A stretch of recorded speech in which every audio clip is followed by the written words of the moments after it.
I'm talking to Chris Kidd from Astral Aviation Consulting. Astral won the contract for GA safety promotion this year and took over from Gasco. I thought it'd be a good opportunity to talk to Chris and see what plans he's got. Chris, good morning. Morning, Ian. How are you? I'm good, thanks. You? Yeah, surviving lockdown. Thanks.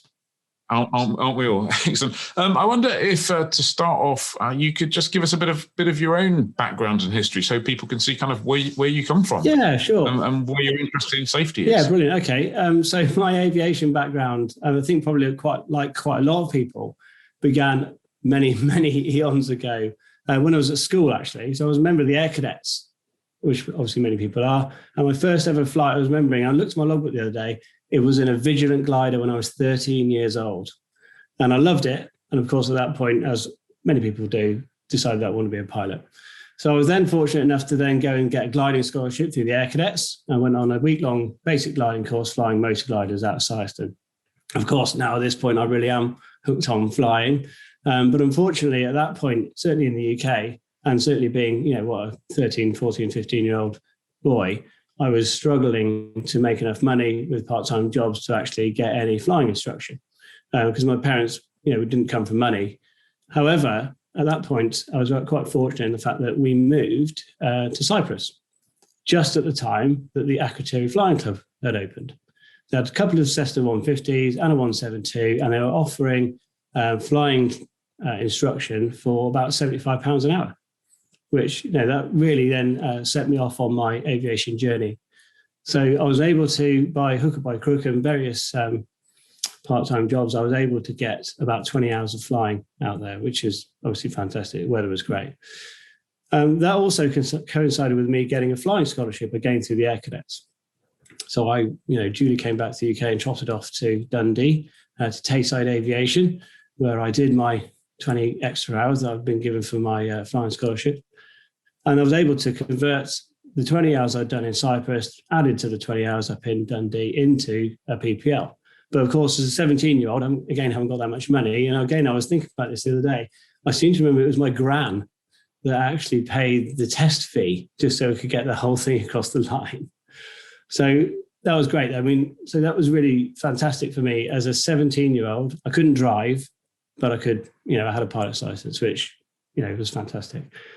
So then after that, I was pretty much flying Cessna 152s or PA-28s, paid for by part-time jobs pretty much most weekends. Again, think about my aviation journey and my interest in general aviation. A particularly special moment for me was taking my father flying. Okay, so he supported a lot of this, my interest in flying from the outset. So that was really good. Although, I think he must have been pretty brave to get into an aircraft with me, seeing as he had to drive me to the airfield in the first place. My mother, however, wasn't quite so brave, and I've never had the privilege of taking her flying. But, that was just something that sticks out for me. Again, more aviation stuff. When I left school, I went to university and joined East Midlands University's Air Squadron, where I learned to fly the Bulldog.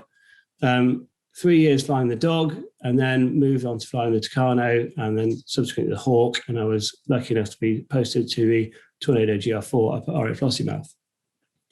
I then spent a number of years bouncing back and forth between Lossiemouth, Valley in North Wales, Marham, and Scampton, either flying or instructing on Tornado and Hawk, before I decided to leave the Air Force in 2017. Oh, yeah, and also I managed to grab 20 hours flying a Squirrel.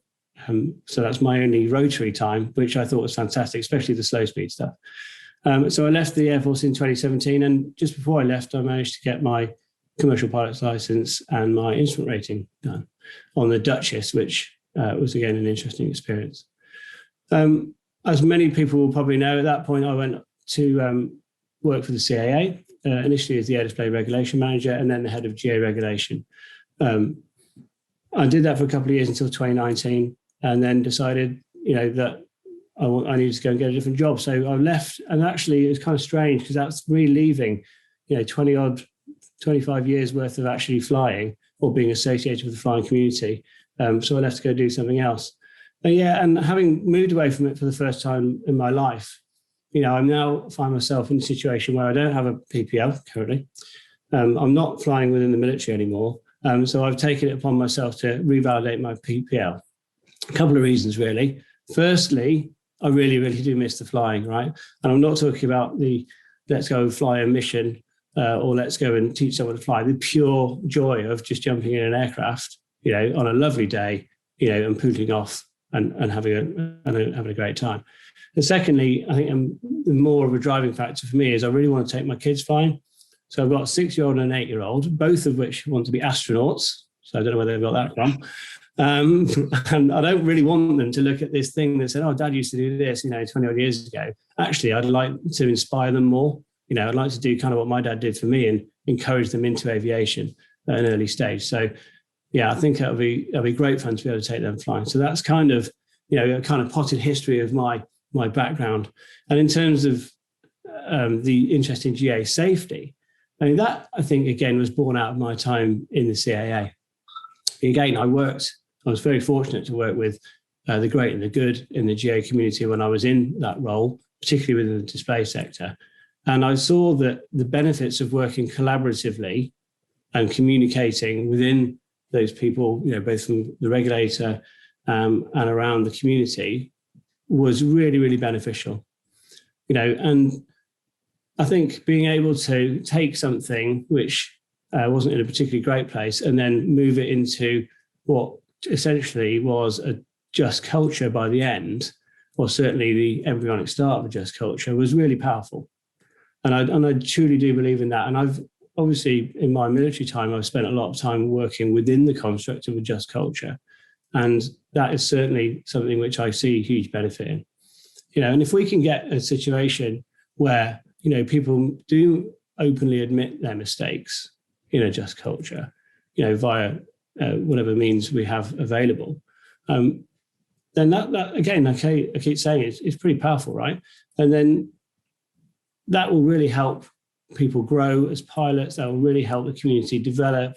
That will really help people in general, and ultimately, and you'll see on some of our safety promotion materials, which we'll talk about later, that by reporting and looking after your mates, you actually might save someone's life. So that is kind of the real passion I have around this. It's all about safety and it's all about saving people's lives. And, I've been flying on and off for 30 odd years now. So be that in the military or not. So I am really quite passionate about flying, and I'm really quite passionate about looking after people as well. So again, there's a bit of a potted history of me there with my background and, my interest in safety, really. In terms of, clearly safety is a huge area and covers an awful lot of stuff. Are there any particular areas that you plan to focus on in this, your first year? Yeah, so the aims of our campaign are to reduce preventable accidents through education and to promote a just culture where regular reporting and knowledge sharing is the norm. Okay, so what we're going to do, how we're going to do that? So what we're going to do is we're going to deliver a new safety theme every 3 months, so quarterly, with supporting resources available on the website, astralaviationconsulting.com. You can also join the mailing list. We'll provide regular updates and signposting new content. The 3 themes we're looking at initially are going to be the things that have caused the most GA accidents or incidents, in recent years. So it's all very much data-driven. The first theme is going to be loss of safe separation, and that launched last Tuesday. The next one is going to be loss of control. And the next one after that is going to be unintended IMC, leading or not leading to CFIT. So they're the 3 main things that are causing the most GA accidents at the moment. Our fourth thing is the underlying issue that we all face on a day-to-day basis, which is human factors. So you're going to give you loss of safe separation, loss of control, unintended IMC, and then human factors on a quarterly basis. What you're going to see then, throughout though, we're going to knit that together with something which we've called underpinning enduring principles. And these principles are prepare, plan, and perform. Now, of course, the theory behind this is not new. Okay, if we could, you will have seen various versions of prepare, plan, perform before, I'm sure. But if we can, our theory being, if we can encourage GA pilots to think about their preparation, the things that they can do before they leave the house, have they had enough rest? Are they best prepared for their flight? Have they eaten enough? Are they in the right frame of mind to even step foot into the aircraft? Then that's going to better prepare them for the flight, right?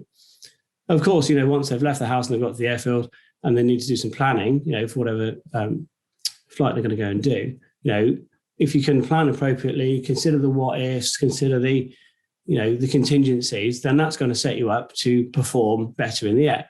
So therefore, your airborne performance should be, as a direct consequence of your preparation and your planning.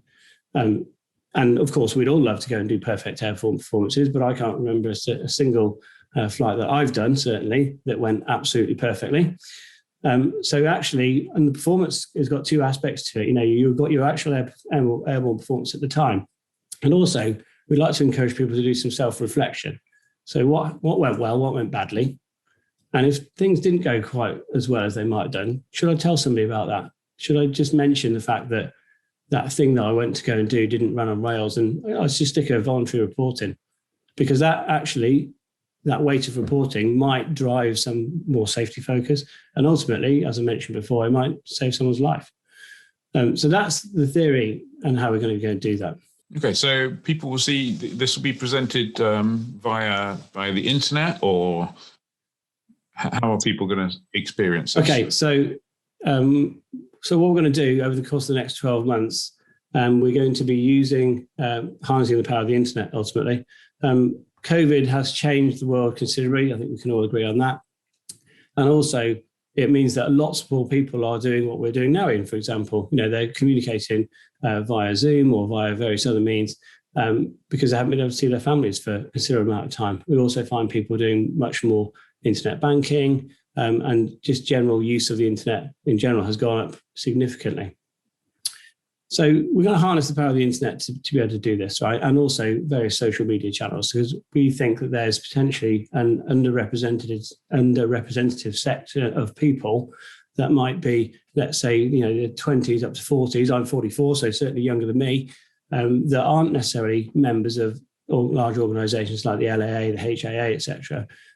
So we want to get them to join the conversation. We want to give them this safety information, give them this safety education so that they can digest that in an easily digestible format in their own time. But actually, we manage to reach as many people as we possibly can because, of course, the GA community in the UK spans the length and breadth of the country. You've got people that are learning to fly at 16, 17 years old, and you've got people that are still flying, at 85 years old. So we need to be able to target that broad spectrum of people. Now, of course, your experience is completely different from mine, which is different again from someone else who's learning to fly. So we can't produce bespoke content that will target that particular individual. So what we're aiming to do is provide something for everybody. Okay, so it's going to be easily digestible online. It's going to be able to be used by inexperienced pilots, people that are learning to fly, but also hopefully it will pique the interest of those more experienced pilots out there. It might not be necessarily the way they would actually do that, but it might provide a little bit of a refresher about things that we've all forgotten. Because I think we can agree that, when we learned to drive a car, we were all over it. And now all of a sudden, half the time you can't remember how you got from A to B. I know, and sometimes a quick refresher on that can be handy. Maybe even if only to stimulate some debate about, there might be 10 different ways of doing that thing. What's the best way of doing it? And we mentioned already, I think, about communication. And I think communication in this space is absolutely key, right? So one of the things we're going to be doing every 3 months is a Zoom panel event based on whatever that topic of the course happens to be. So loss of safe separation or loss of control, etc. And we're going to be inviting, as many people as we possibly can to that. And the panel, we're going to try and get some of the great and the good from the GA community involved. And in fact, the first one's on the 16th of June. And we've managed to secure a chief flying instructor from an Oxford-based flying school. One of the UK's youngest female GA pilots is involved as well, which is great. And the head of the UK Airprox board. So that hopefully should be a very interesting discussion along the loss of safe separation thing, which, your readers, your viewers, anybody can dial into and start asking questions and get involved in. So that should be fantastic. So please do keep an eye on the website and our social channels for more on that. I was going to say, so how can people find out about this stuff? I think you mentioned your website earlier, but just to recap, that's am I correct in saying that's www.astralaviationconsulting.com? That is correct. Yeah. So you can get to us through the website, as you just mentioned, but we're also very active on social media channels as well. So the usual Twitter, Facebook, YouTube, LinkedIn, etc. So that there are a couple of routes into that. But also, I think what we're going to do slightly differently is instead of expecting you to come to us and click around on our website, we're going to start pushing content more through the socials as well, which allows it's a lot easier, I think, if it's dropping into my social media feed to have a quick click on a 3-minute video than it might be for me to then have to go and find the website and then, I've got to make time for that, et cetera, because we all know that time is pretty precious, right? People are busy. So also what we're going to do via the website as well is we're going to have some long content and we're going to have some short content. And the reason for that is we're going to have a 25-minute narrated presentation or a webinar, which our Loss and Safe Separation one went live on the 20th. So please go and have a look at that. We're then going to drop some short content later on, so a 2 to 3 minute video, which will pick on the key points. So if you've got time on a Sunday afternoon and you want to sit down with a cup of tea and just have a browse through that long content 25-minute presentation, then that's fantastic. But if you're busy and you're heading off to the airfield and you think, actually, I could do with a quick brush up, I can just watch the 3-minute short content video. We're also providing all the links and supporting resources for the theme via the website as well. So if you have even more time or if you're interested, then you can get stuck into that as well. And if only, I would love it actually, if people are looking at the long content or looking at the short content and actually give me feedback. Is this working for you? What do you want to see? Come and tell me. So sign up through the website, get on the mailing list, tell us what we can do better. Likewise, come along to the panel event. Tell me, that short content wasn't very good or you didn't hit the mark or et cetera, et cetera. But like I say, we're trying to cater for a broad spectrum. Did you say your first panel was on? 16th of June. Keep an eye on the website and the socials for more details. Well, thank you very much for your time, Chris. It's been a pleasure speaking to you. I look forward to digesting some of your safety information over the year and learning as much as I possibly can. Look forward to catching up with you soon. Great. Thanks so much. Thanks for watching. If you enjoyed that, please give us a like, leave a comment and subscribe.